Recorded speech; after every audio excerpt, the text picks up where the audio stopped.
অবশেষে চূড়ান্ত হলো ব্রাজিলের বিশ্বকাপ স্কোয়াড। আর এই 25 জনের দল নিয়ে হেক্সা জয়ের মিশনে নামছেন ডন Carlo Ancelotti.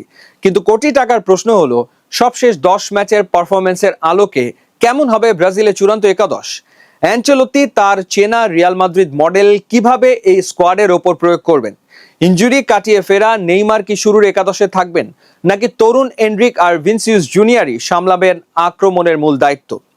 Carlo Ancelotti Real মাদ্রিদে 4-3-3 এবং 4-3-1-2 ডায়মন্ড ফরমেশন ব্যবহার করে সাফল্য পেয়েছেন। ব্রাজিলের এই স্কোয়াডে প্রপার উইঙ্গার এবং স্ট্রাইকারদের দারুণ ভারসাম্য আছে। সবশেষ ম্যাচগুলোর পারফরমেন্সের উপর ভিত্তি করে অ্যানচেলোত্তি মূলত একটি আক্রমণাত্মক 4-3-3 ফরমেশন বেছে নেবেন, যা ম্যাচের পরিস্থিতি অনুযায়ী মাঝ মাঠকে শক্তিশালী করতে 4-4-2 রূপ নিতে পারে। স্কোয়াডে ওয়েভারটন থাকলেও মূল লড়াইটা অ্যালিসন এবং এডারসনের মধ্যে।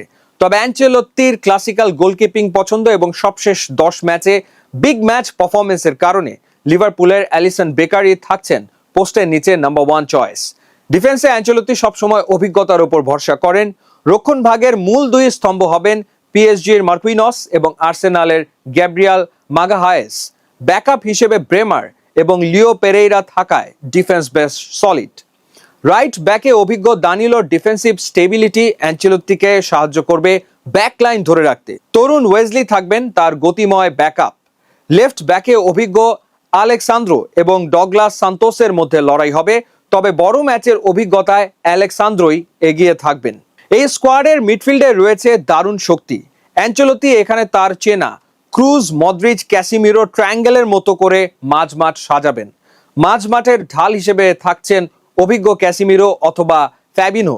তবে সবশেষ 10 ম্যাচের পারফরমেন্স বিচারে ক্যাসিমিরোই রক্ষণের সামনে প্রাচীর হয়ে দাঁড়াবেন।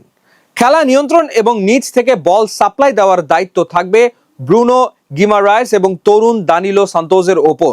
ব্রুনো এখানে অটোমেটিক চয়েস। আক্রমণাত্মক ফুটবলের জন্য অ্যাটাকিং মিডফিল্ডে খেলবেন লুকাস পাকুয়েতা। তিনি মূলত বক্সে লেট রান করে গোল করার সুযোগ খুঁজবেন, ঠিক যেভাবে রিয়ালে বেলিংহাম খেলেন। এই স্কোয়াডের সবচেয়ে আকর্ষণীয় জায়গা হলো ফরওয়ার্ড লাইন। এখানে অ্যানচেলোত্তির হাতে অপশনের অভাব নেই। লেফট উইংয়ে বিশ্বের অন্যতম সেরা উইঙ্গার ভিনিসিয়াস জুনিয়র থাকছেন বাম প্রান্তে। অ্যানচেলোত্তির অধীনে রিয়ালে যেভাবে তিনি রাজত্ব করেছেন, ব্রাজিলেও তার ব্যতিক্রম হবে না। গ্যাব্রিয়েল মার্তিনেল্লি থাকবেন তার তুখোড় ব্যাকআপ। রাইট উইং বা ডান প্রান্তে দুর্দান্ত ফর্মে থাকা বোটাফোগোর লুইস হেনরিকে অথবা বার্সেলোনার রাফিনিয়ার মধ্যে কঠিন লড়াই হবে। তবে সবশেষ 10 ম্যাচের আলোয় লুইস হেনরিকের সাম্প্রতিক ফর্ম তাকে এগিয়ে রাখতে পারে কিছুটা। Number 9 striker. মেইন স্ট্রাইকার হিসেবে রিয়াল মাদ্রিদের তরুণ তুর্কি এনরিকি অ্যানচেলোত্তির প্রথম পছন্দ হতে যাচ্ছেন। ম্যাথিউস কুনিয়া বা ইগার থিয়াগো থাকবেন পরিস্থিতি অনুযায়ী ট্যাকটিক্যাল চেঞ্জের জন্য। তাহলে নেইমার জুনিয়র কোথায় খেলবেন? অ্যানচেলোত্তির মাস্টার প্ল্যানে নেইমার যদি শতভাগ ফিট থাকেন, তবে তাকে উইংয়ে নয় বরং পাকুয়েতার জায়গায় নাম্বার 10 বা ক্লাসিক প্লেমেকার রোলে দেখা যেতে পারে। সেক্ষেত্রে এনরিক ও ভিনির পেছন থেকে নেইমার খেলবেন ফ্রি রোলে। এই দলের মূল গেম প্ল্যান হবে উইথাল অ্যান্ড পেস। ভিনিসিয়াস এবং লুইস হেনরিকের গতি ব্যবহার করে উইং দিয়ে প্রতিপক্ষকে চূর্ণ করা হবে। আর যখন নেইমার বা পাকুয়েতা মাঝখান থেকে বল হোল্ড করবেন, তখন এনরিক প্রতিপক্ষের ডিফেন্ডারদের বক্সে ব্যস্ত রাখবেন। ক্যাসিমিরো এবং ব্রুনো গিমারায়েস মাঝ মাঠের কাউন্টার অ্যাটাক রুখে দিয়ে ডিফেন্সকে পুরোপুরি সুরক্ষিত রাখবেন। আপনার কি মনে হয় এই স্কোয়াড এবং একাদশ নিয়ে ব্রাজিল 2026 বিশ্বকাপে হেক্সা মিশন সফল করতে পারবে?